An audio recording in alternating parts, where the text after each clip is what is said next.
We've got 4 of them. N, L, M sub L, and M sub S. What's the N? The principal quantum number. Principal quantum number? E can equal value of 1 to 7 depending on the period. What does it tell us? Energy. Generalized energy.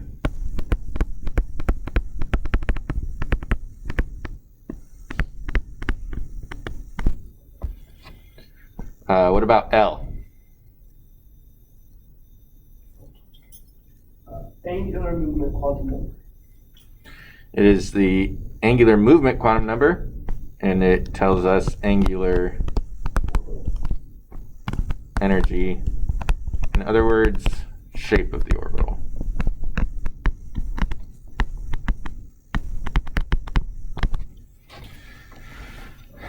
M sub L tells us what? Magnetic quantum number. It's the magnetic quantum number, and it tells us The orientation of it. the orientation of the orbital.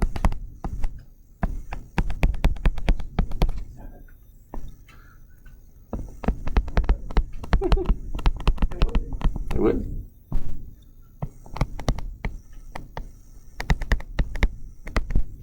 Finally, M sub S.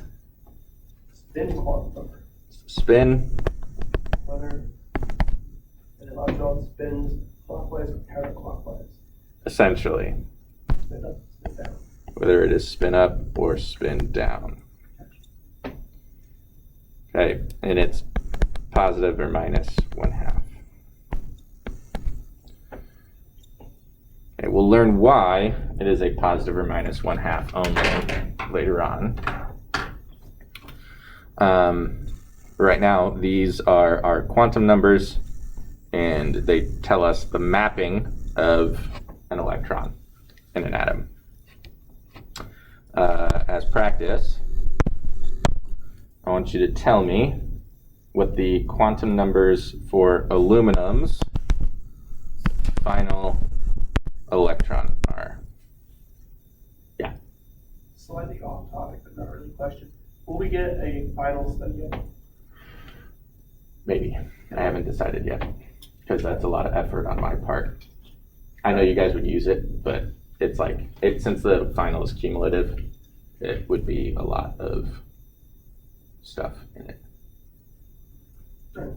But I haven't decided yet. So Fair enough. Are you just going to pull the questions from like old tests? for like a study guide or for the test? I don't know, fine. Yeah, for the final, it'll be essentially same questions that have been on tests and quizzes, just with different numbers and stuff. We're just put all like word bit and drive and have it pulled. Right.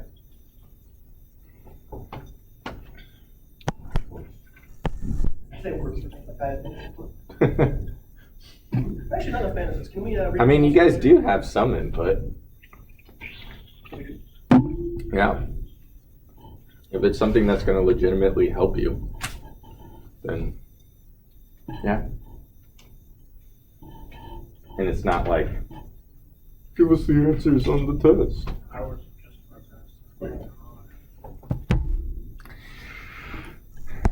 All right, how do we tell the N for this electron? Yep, and what period is it in? 3, so our N would be 3. This L would have a specific value, but based off of its N value, what are the possible L values?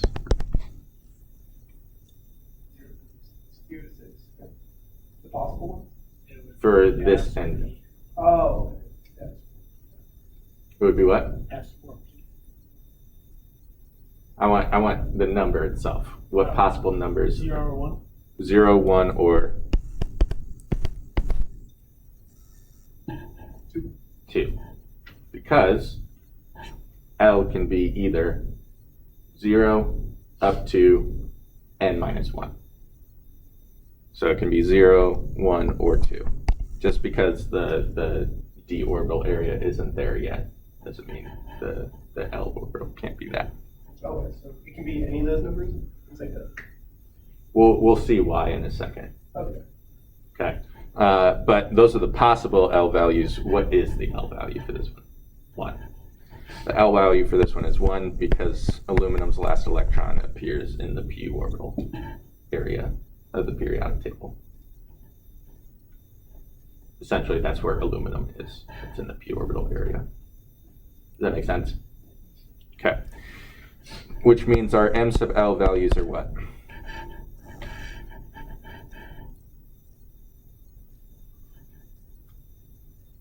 Zero. 0 is one of them. Or negative 1. Negative 1 is one of them. 1. Or what? Anywhere from negative L to positive L. So since L is 1, it can be negative 1, 0, or 1. Okay? And then m sub s. This one is essentially the same for all questions, but m sub s can be what? Negative 1/2. Positive or negative 1/2. And that would be the quantum numbers for aluminum's last electron. Okay? Make sense? Okay. Now, as promised, when we get down to the 4th row, or the 4th period on the periodic table, we encounter our first area of d orbitals. Okay. Now remember, each orbital, as you go up s, p, d to f, the angular energy increases, right? Okay. If you're imagining yourself driving around the edges of the orbital, you're going to have to crank your steering wheel a lot more for an f than you are for a s orbital. Okay. So, since the angular energy is so high, and the energy has to be relatively similar to the rest of the energy in that row, normally when you hit row 4, it's a 4s or a 4p orbital.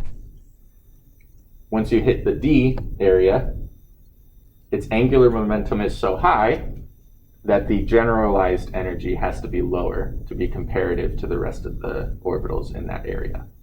So it is a 3d for the first d orbital. Okay, so once you hit scandium, you are now in the 3d orbital. Okay, so which is why when n is equal to 3, you can have a d orbital. Does that make sense? Okay, so if we're doing the mapping of iron's final electron, okay, iron is in n is equal to 4, right? Okay, n is equal to 4. However, since our L value has to be 2, the n value is going to be 3 for this one. Okay, our n value is 3 because this iron is in the 4th row, but it's part of the 3d orbital. Does that make sense? Okay, so our n value would be 3. Whoops, n. Our L value would be 2 because we are now in a d orbital.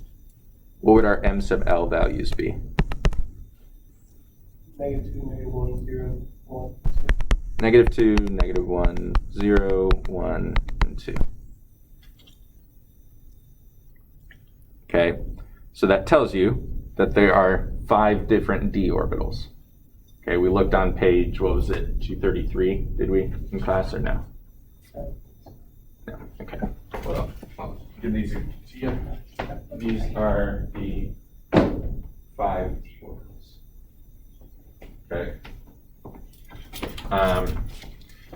With the p orbitals, if you flip the page backwards, yeah, the p orbitals are over here, and they line up on the axes of the 3D plane. Okay. The d orbitals line up on planes, and they're either on the axes themselves or in between the axes. Okay. And what happened to this one? That one is Just very special. The special one. Yeah. Oh, that's the one that comes towards you a little bit, or the one that breaks it? This one is just a regular dumbbell up and down with a donut around the. Is that donut around there. And then there's obviously an area where that electron can't be in that center, or center of the donut. Okay, all you really need to know is that they have 5 different d orbitals. Okay, each of those orbitals can hold 2 electrons. Okay,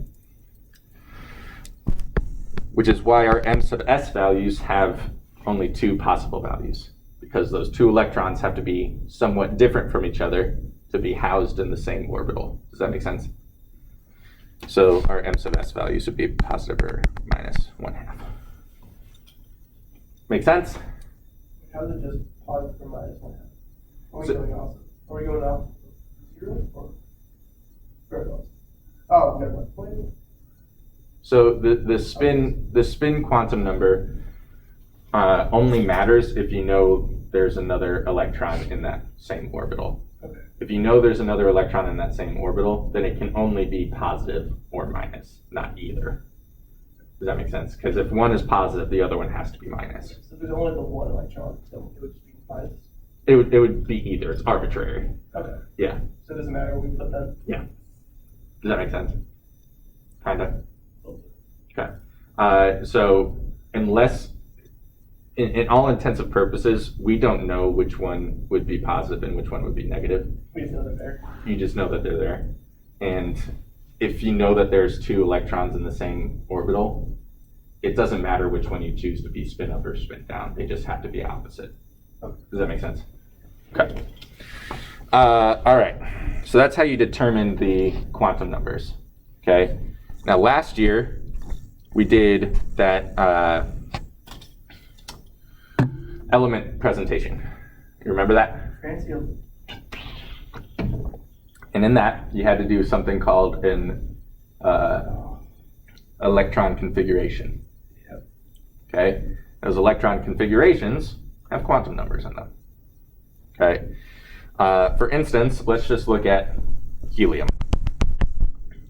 Helium's electron configuration is based off of its position in the periodic table. Okay? And we can read the periodic table as if it were a book, left to right, and then down. And as you go reading through the periodic table, you're adding more and more to the electron configuration because you're adding more and more electrons. Okay. So if we just look at helium, helium is in that first row, right? Which means its n value would be what? 1. Okay. What type of orbital is it in? So it be S. S, yeah. It's in the s orbital. Even though it appears on that right side, it only does so because it's a noble gas. It's in all intents and purposes for orbitals, it's right next to hydrogen. Okay. So its L value would be a 0, or it would be an s orbital. Now, how many electrons does helium have? 2. And are those 2 electrons only in that first s orbital? Yeah. So there's no other orbitals available to that He, that helium. So all of its electrons, all 2 of them, are in that 1s orbital. So its electron configuration would be 1s squared. Does that make sense? It's in the first energy level. It's in an s orbital, and there's 2 electrons in there. Does that make sense? If we look at lithium, the next one, lithium has the same number of electrons as helium plus 1 more, right? Okay, and that last one isn't part of the 1s orbital anymore. It is now in the second row, correct? Which means its n value would be 2. So it would be the 2s orbital, but how many electrons does it have in the 2s orbital? 1. just 1. So its final thing would be 1s2, 2s1. Does that make sense? If we look at carbon. Carbon has the same start, 1s2. It also has 2 in the 2s orbital, as we read left to right and down on the periodic table. And then it has 2 in the what orbital? What kind of orbital is carbon in? S, P, D, or F? P. So it would be 2, P, and there's only 2 electrons in that P orbital, right? So it would be 2p2. Does that make sense?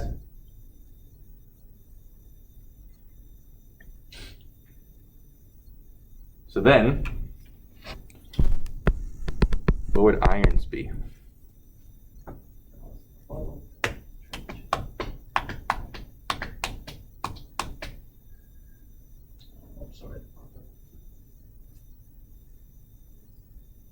Does carbon make sense, Stephen? Okay, cool. I'll just write it down. Got it. I had to write down electron configurations, so I didn't forget what the name was. Mm-hmm. Oh, is it?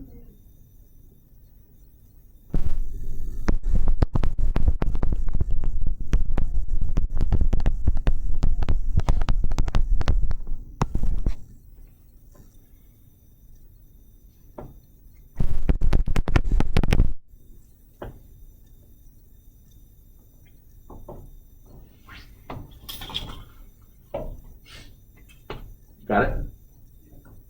Okay. I cheated. Read it out for me. Why does the fun bracket? No. What? I want the full electron configuration. Fine. Read it out for me. 1s2, 2s2, 2p6, Uh-huh. 3s2, 3p6, 4s2, 3d6. There you go. I was being fancy. I remember that. I know. Now, Stephen, why can you do that? Because argon is a noble gas. It's complete. You know what that is?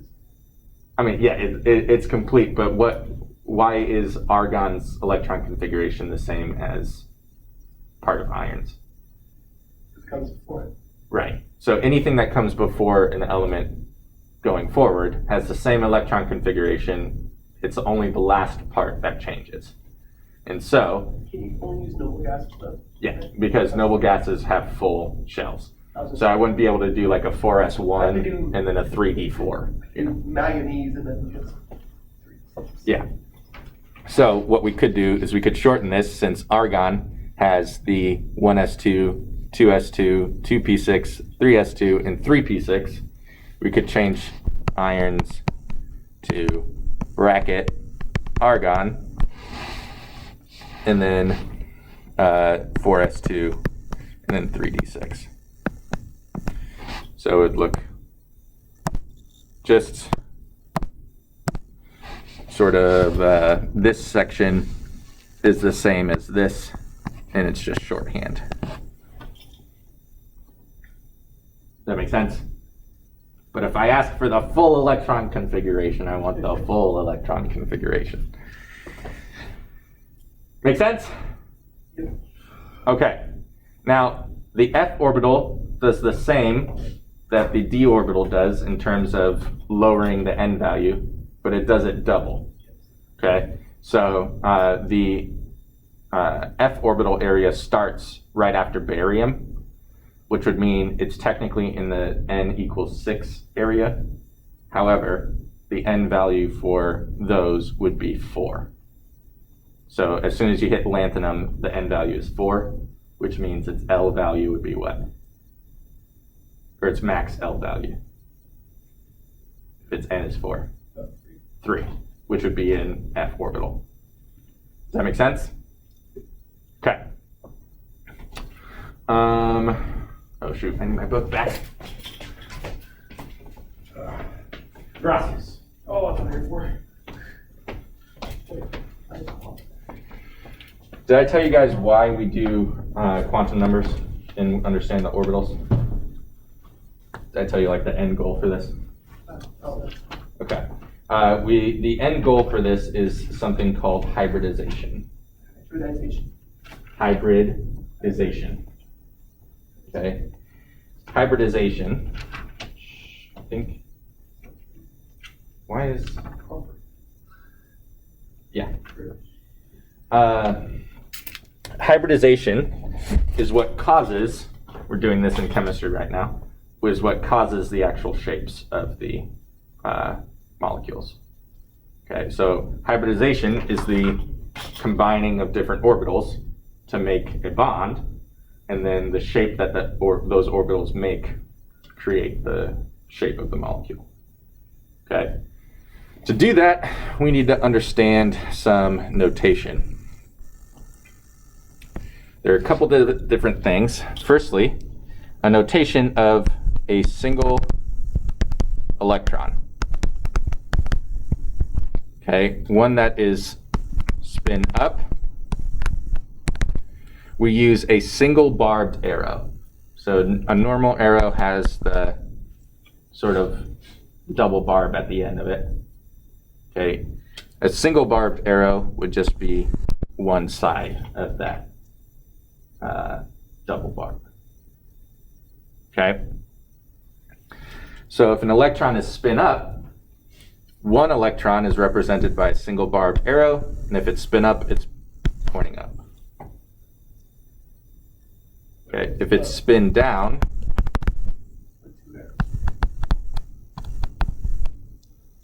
goodness, I can't write today. It would look like so.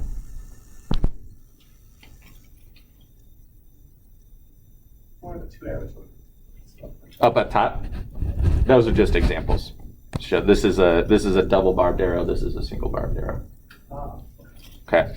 So when we're representing just one electron, we use a single barbed arrow. And if it's spin up, it's pointing up. If it's spin down, it's pointing down. Okay.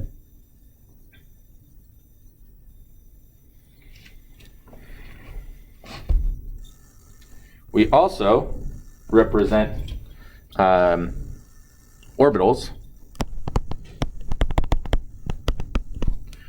as arrow holders, essentially. So if I want to show the 1s orbital, I put 1s and then I have like a line above it, and that can just hold my arrows. So if I have one electron in the 1s, I would show just a single barbed arrow, either spin up or spin down in the 1s.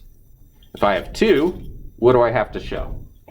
Can I show two spin up electrons?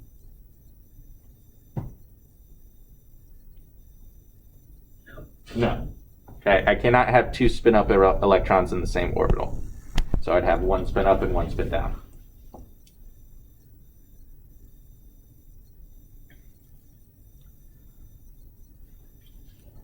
So this would be helium.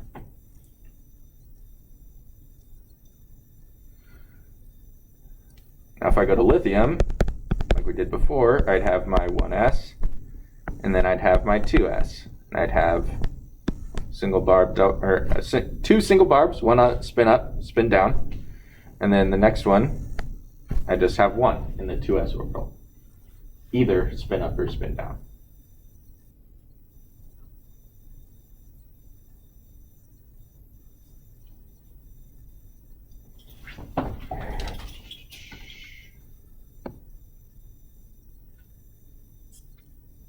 Okay. Let's do carbon. And carbon has my 1s, my 2s, and then the 2p orbital.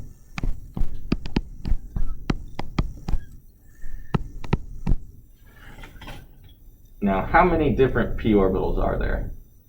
Essentially, how many m sub l numbers do we have?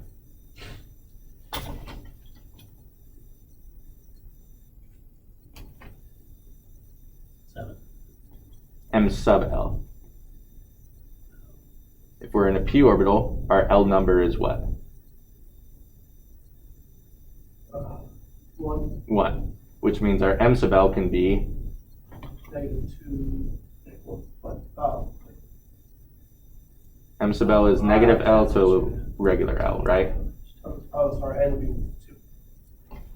So L is 1, right? For a p orbital, which means M sub L, M sub L. the magnetic one, it would be -1, 0, or 1, So I right? was focusing on N. That's fine. So it would be -1, 0, or 1. That tells you that there are 3 different orbitals in the p orbital, correct? So we have to have 3 different sections for the 2p orbital to house electrons. Does that make sense? So for all the different M of L's, or M sub L's, yeah. So this would this one could be the, this one right here could be the px, this one could be the py, and this one could be the pz orbital. Does that make sense? Okay. Now each one of these can hold 2 electrons. Oh, yeah, sorry. Scroll up a little bit. Each of these can hold 2 electrons, okay? We have to start at the very beginning and start filling them up. So 1s gets spin up and a spin down. The 2s is 2s2, so it also gets a spin up and spin down. What is how many electrons does carbon have in the 2p orbital though? 2, okay? Now, there are 2 different rules that I'm going to tell you right now. One of them is the Pauli exclusion principle. The other one is Hund's rule. I'll write them out in here in a second. Okay? But the Pauli exclusion principle is what we've already talked about with spin up and spin down electrons. Okay? If you have 1 spin up in an orbital, you have to have a spin down in there. Okay? You can't have 2 spin ups. Does that make sense? That's the Pauli exclusion principle. Hund's rule says that you have to fill up, or you have to put an electron in each orbital before you can double up. Okay, it's essentially saying electrons would rather not double up, but if they have to, they will. In this case, carbon only has 2 electrons in this 2p orbital, right? But we have 3 spots that can hold electrons. So we're going to put 1 electron in this first one, and then 1 in the next one.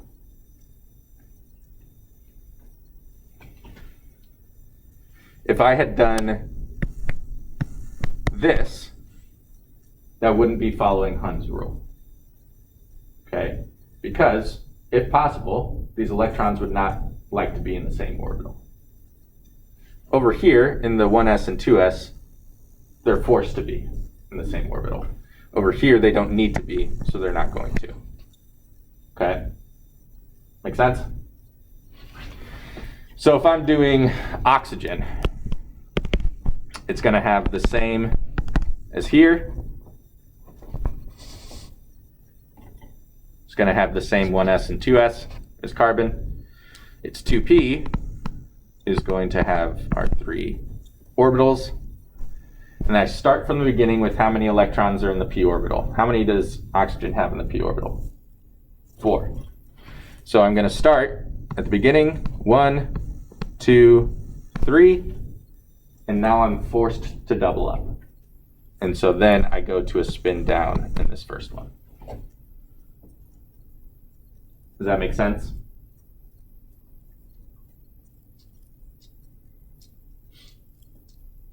Wait, why is there only What do you mean? 3 spots with oxygen? Is that M sub L? Yeah, it's the M sub L thing. Okay, so there can only be 3. Yeah, in any p orbital, there's only going to be 3. It doesn't matter if it's the 2p, 3p, 4p. Yeah. Okay. So this would be, I guess I'll actually draw out these. 1s, 2s. This hour in the last 2 days in general. So then oxygens would look like this. Does that make sense? Now I could be really mean and make you do francium like this, but I'm not going to. I remember francium exploded for water. True. All right.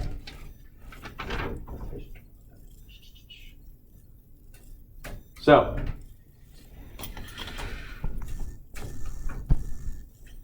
the principles I was talking about, we're actually going to write them out, the rules. Pauli exclusion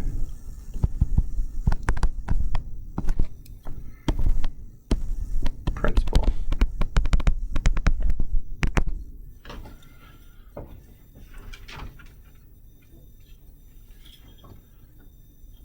Is that P-O-U-L? P-A-U-L-I. Like your old Italian from the Bronx, you know, Pauli. Hey, Pauli. Yeah, sure. The Pauli exclusion principle says no two electrons can have the same set of quantum numbers. Okay, so I would not be able to have an electron that has the quantum numbers of 1, 0, 0, positive 1/2, and have another one that would be 1, 0, 0, positive 1/2. Okay, if this is in the same atom, you cannot have all of them have the same quantum number, which is why we have the positive or negative 1/2.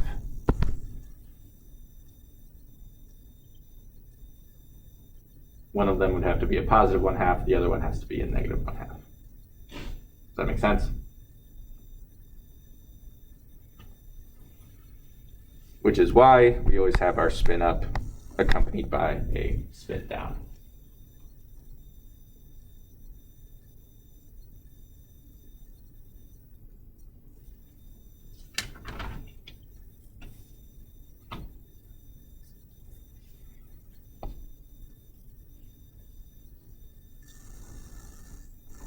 The final thing for today is Hund's rule.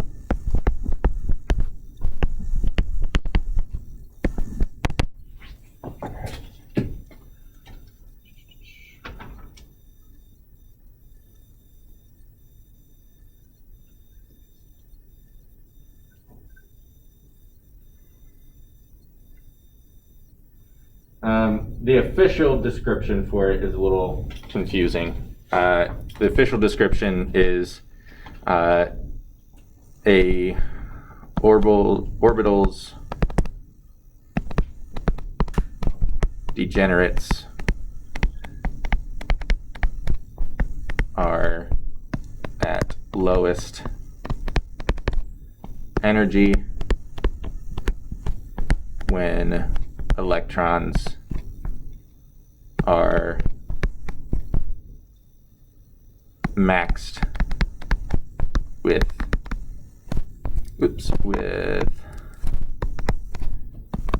the same spins. Essentially, all it means is, I'll do a TLDR.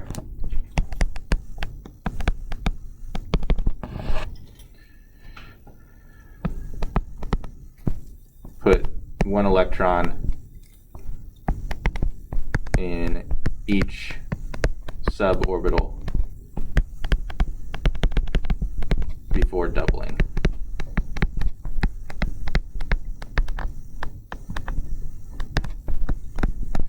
The little suborbitals, the px, py, and pz, are technically called degenerate orbitals. Okay, so d orbitals have 5 degenerate orbitals, p orbitals have 3 degenerate orbitals, and then f orbitals have 7 degenerate orbitals. What's after each FNL? Each suborbital before doubling us. Yeah. I think it's easier to understand to call them suborbitals instead of degenerate orbitals. Although degenerate orbitals is technically their official name.